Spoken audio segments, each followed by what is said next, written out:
E vamos falar um pouquinho de Argentina, porque Javier Milei sofreu mais uma derrota hoje, viu? O mega decreto dele teve... agora, deixa eu só chamar a hora antes, 5h31 da tarde, o pessoal da rádio vai para um rápido intervalo, daqui a pouco espero vocês. Nas outras plataformas seguimos. A Câmara Nacional do Trabalho emitiu uma nova medida cautelar que invalida a aplicação de mudanças que estão incluídas ali no decreto. Essa decisão da quinta-feira, de hoje, atende um pedido da Central de Trabalhadores da Argentina. O Procurador-Geral do Tesouro argentino, Rodolfo Barra, afirma que o governo vai recorrer da decisão. Essa suspensão é uma medida provisória até que a validade do decreto de necessidade e urgência seja discutida no Congresso. Isso aí está marcado para o comecinho de março, para dar tempo dos parlamentares argentinos verem aí tudo aquilo que Javier Milei está pedindo. Já era esperada essa quantidade de ações contra Javier Milei, que vão derrubando pouco a pouco parte do decreto que ele colocou, Dávila? Lógico, assim, desmamar uma Argentina que vive das tetas do peronismo causa dor, causa protesto. Isso é perda de poder, isso é perda de dinheiro, isso é perda de filiado. É lógico que vai ter essa reação. Ninguém esperava que o sistema totalmente tomado pelo peronismo não ia reagir aos decretos do Milei. Agora, o ponto é que, como o presidente Milei acabou enviando uma enxurrada de decreto, eu espero que ele saiba discernir ali o que é o centro, o âmago desses decretos que ele precisa aprovar de qualquer jeito para fazer com que a Argentina saia desse buraco e quais são aqueles que podem ser negociados. Porque, lógico, parte desse decreto ele sabe que vai ser derrotado e aí dá ali uma bandeirinha de vitória para uma turma dos peronistas ficarem contentes por um tempo, mas isso faz parte do jogo. Agora, as questões fundamentais precisam ser encaradas. E uma das questões fundamentais é justamente a regulamentação, as leis trabalhistas. Isso é um inferno na América Latina inteira. Nós temos legislações trabalhistas antigas, anacrônicas, que não tem nada a ver com o mercado de trabalho do século XXI. E isso só ajuda a aumentar a informalidade na economia. Isso só ajuda a fortalecer sindicatos que defendem pequenas categorias e, geralmente, de trabalhadores do setor público e prejudica o aumento de produtividade e a geração de emprego formal, tanto na Argentina como em outros países da América Latina, inclusive o Brasil. E aí, hein, Gani?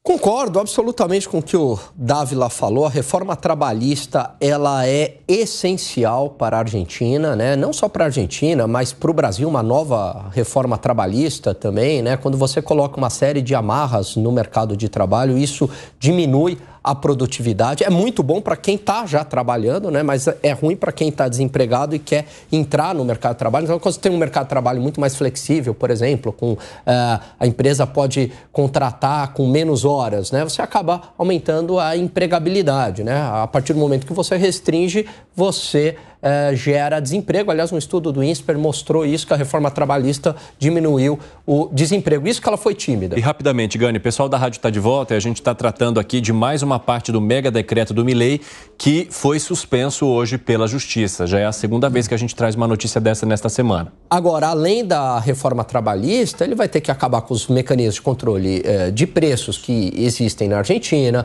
com toda a farra fiscal, com excesso de gasto público que acaba potencializando a inflação, com essas taxas de juros artificiais, com excessos de benefícios a funcionários públicos, ou a população mesmo, né? Ele vai ter que enfrentar esse monstrengo e não tem outro jeito. O maior desafio dele, né, além do desafio econômico, que é enorme, Evandro, vai ser o desafio político. É porque tem muita gente que vive dessas mamatas, tem muita gente que vive desse Estado inchado, ineficiente. Quem não vive é o produtivo. O produtivo é o que paga a conta e carrega todo esse peso estatal e carrega esse pessoal que achaca aí o Estado, né? E ele vai ter que enfrentar essas forças que são poderosas, são organizadas e via Congresso Nacional e também, talvez, agora com a justiça na Argentina contra ele. Não vai ser fácil para o Milei.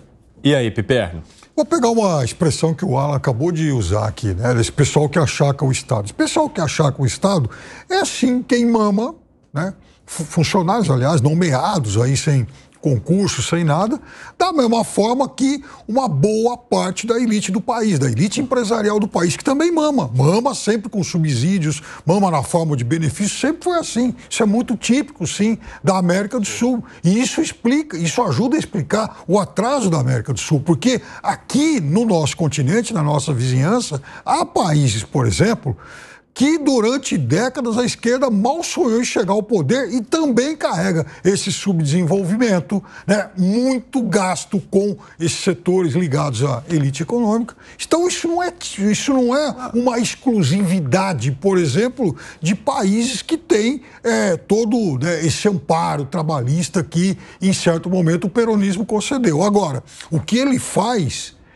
Veja, quando o Milei mexe, por exemplo, com o congelamento de preço, ele está certo. Isso não funciona. Agora, a questão é, como é que vai fazer isso? Quer dizer, vai passar tudo via um decretaço, vai virar o país de ponta cabeça, sem negociar com o Congresso isso, sem passar pela Justiça e mais, pedindo, inclusive, autorização para que ele tenha, daqui a pouco, o poder discricionário para fazer o que bem entende na economia, como ele quer, como aliás, sugere uma dessas medidas, o que é um absurdo. Então, veja, ele tem que ou age como um democrata e respeita os três poderes, ou então se assume como um autocrata. Não, calma aí, peraí, tem que dividir isso você estava reagindo? Duas coisas. Primeira coisa, o antiliberalismo é de direita e de esquerda. Ah, bom. Não, nunca fomos contra isso. Hoje, depende. Quem defende nacionalismo econômico, Estado indutor, subsídio, protecionismo, é o antiliberalismo de esquerda e direita. Então isso aí não tem, isso aí tá ok. Então já ficou Primeira melhor. coisa tá aí. Esse primeiro ponto. Segundo ponto aqui, fundamental. A questão de chamar o Milei de autoritário, não. Calma aí. O que ele está fazendo é enviando medidas provisórias para o Congresso Nacional e quem tem que julgar as medidas provisórias, quem vai aprovar ou não, como é no caso do Brasil, é o Congresso Nacional. Em março. Quer dizer, começa a entrar, começa a vigorar agora. No Brasil também, a medida provisória vigora enquanto o Congresso não vota. Mas, Dávila... Mas calma aí, peraí. Então, assim, não tem nenhum mecanismo autoritário. Ele está usando um instrumento constitucional para apresentar as suas propostas e ele não está dizendo que vai dar golpe se o Congresso vetar a medida provisória. Não tem nada disso. Então, assim, vamos colocar as coisas onde elas estão, porque senão você começa a achar que o cara quer ser ditador da Argentina e que não tem nada a ver. Aliás, mais uma vez eu volto aqui a parabenizar o jornal Estado de São Paulo, que na semana passada reconheceu isso num editorial. Não fala do Milei? O jornal Estado de São Paulo falou isso. Tá errado. Não falou nada de autoritário. Não falou de autoritário. Não, eu vou parar aqui. Quando a gente fala de autoritarismo, a gente tem que colocar as coisas no seu termo. Quando a gente fala de autoritarismo... Usou o termo autocrata, não? Exatamente, eu tô fechar o conto, não tem nada Então, disso. Piperno, a medida provisória que reonera a Folha novamente, o Haddad, evidentemente que não. Está sendo um autoritário? Não está sendo. Pera é errado, mas não está sendo autoritário. Aqui, ótima a sua comparação. Você sabe por quê? Quando é que essa medida, segundo a MP, vai entrar em vigor? Abril. Primeiro, então, até lá o Congresso já está trabalhando. Só que na Argentina não tem Congresso trabalhando. Piperno, mas aí para dizer olha a mudança, olha a diferença. É autoritário, autocrático, é um termo muito exagerado, Piperno. Opa! Não, ele tentou emplacar agora, tentou dar um bypass, né? Mas autoritário não. O terceiro ponto que eu quero mencionar aqui... Então vamos lá, desculpa, achei aqui o editorial. Vai lá, acho e menciona. O editorial fala aqui. Mas nada justifica a requisição de poder excepcional e afronta a democracia, ainda mais num país que sabe o que é ditadura. Esse é um trecho, né? Então, ele fala, por exemplo... Eu não vi nada no decreto ele pedindo poder extraordinário. Afronta a democracia. Ele está pedindo... Afronta a democracia? Ele está pedindo, Dávila, há um trecho do decreto, há um ponto lá do decreto, em que ele solicita poderes excepcionais e discricionários para ele legislar em economia. Bom, vamos pensar o seguinte, assim, algumas... ou seja, vou dar um exemplo de um poder discricionário que foi usado durante o Plano Real e que foi extremamente importante, o chamado Fundo Social de Emergência. Foi um poder discricionário que o presidente Fernando Henrique pediu ao Congresso, o Congresso aprovou, e isso deu uma discricionalidade em 20% do orçamento para ser usado para as questões importantes do Plano Real. E foi fundamental para fazer a máquina funcionar naquele momento. Então, assim, isso tá aí um poder discricionário aprovado pelo Congresso, requisitado pelo Executivo. Então, a gente tem que tomar muito cuidado com os termos, porque parece que o cara quer virar ditador e não é verdade, não existe nada disso. Agora, o terceiro ponto que eu queria mencionar do decreto Milei, que tem a ver com a nossa realidade, mostra como o corporativismo é muito mais forte do que o presidente da República, o Congresso Nacional, e como ele resiste por muito mais tempo. Nós aprovamos no Brasil a reforma trabalhista durante o governo Temer, Congresso Nacional aprovou projeto, só que a Justiça Trabalhista não faz cumprir a reforma que o Congresso aprovou. Olha que absurdo que é. Como é a resistência do corporativismo, da Justiça Trabalhista, que não cumpre a lei do país. Mais de 50%, Evandro, dos processos hoje no Supremo Tribunal Federal são questões trabalhistas após a aprovação da reforma trabalhista, porque a Justiça Trabalhista não está cumprindo o que está na lei. Olha que absurdo que é. Como é a resistência do corporativismo para aceitar a legitimidade de uma reforma aprovada pelo Congresso Nacional, pelos representantes do povo, por aqueles que têm um mandato popular. A justiça continua reagindo e não aceitando aquilo que foi acordado pelos representantes do povo. Então, isso mostra que mesmo que Milei consiga aprovar vários desses decretos, eu entendo que hoje ele está subestimando a resistência do corporativismo que vai sabotar essas medidas muito além da aprovação delas, que vai sabotar justamente na hora da implementação dessas leis. E aí é que está o grande jogo da resiliência do sistema para não abandonar, porque senão vai o corporativismo vencer a guerra contra a modernização do Estado. Piperno, vi algumas reações suas. Você quer complementar algo? Não, eu quero dizer que o corporativismo, voltando só a reforçar isso, ele existe e existe dos dois lados e toda hora a gente fala que aqui no Brasil, por exemplo, benefício dado hoje é benefício que se eterniza. Sim. Aliás, a gente está falando toda hora do pacote da desoneração. E eu recomendo, mais uma vez, a leitura desse editorial, vou até publicar de novo hoje, porque ele é muito esclarecedor em relação ao que está acontecendo do outro lado da fronteira. Mas dizer aí, o Piperno, que foi uma medida autoritária... E olha, não é alguém de esquerda que disse isso não sei quem escreveu, quem que assinou. Não sei quem assinou. O jornal Estado de São Paulo. Quem assinou o editorial? Não sei quem escreveu o editorial. Quem assinou é o jornal. Não, mas sei lá quem assinou, quem escreveu aquele editorial. Sabe, o jornal acho que passou pela família. O editorial é a opinião do jornal. É a opinião do jornal, mas não sei quem que redigiu aquele texto lá, mas dizer que é uma afronta à democracia, que é autoritário. Pode ser. Eu não quis cansar a audiência. Não, Piperno, pode ser que não foi a melhor forma de fazer isso. Enfim, agora, dizer aí que é autoritário.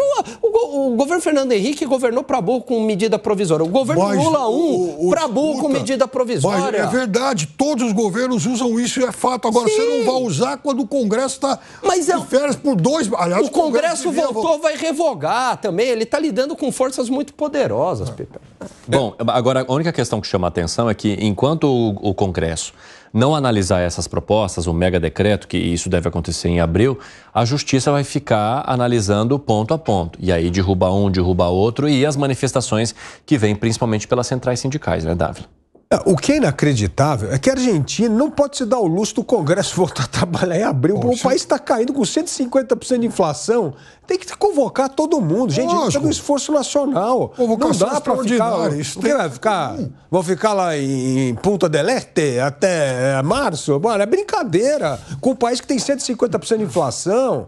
Tem que convocar todo mundo, tem que ter uma força-tarefa, Congresso, Presidente da República, Justiça, para resolver essas questões. A Argentina vive uma questão de emergência. Porque o que chama atenção é o fato de o presidente da República Argentina ter tomado posse lá em 10 de dezembro, só que aí ele tem um período muito pequeno de gestão. Lógico. E a pausa acontece justamente nesse primeiro momento em que as propostas principais são apresentadas para tentar provocar esse revés da economia. E, aliás, estão ocorrendo muitos atritos entre o presidente e os governadores também. Sim. Isso é um outro aspecto interessante, porque os governadores têm influência sobre as suas bancadas estaduais. Agora, não adianta toda hora ter lá um governador brigando, enfim, falando, olha, isso é um absurdo ele querer fazer e tal, se não tem exatamente o Congresso para, de alguma forma, arbitrar isso aí. Gani.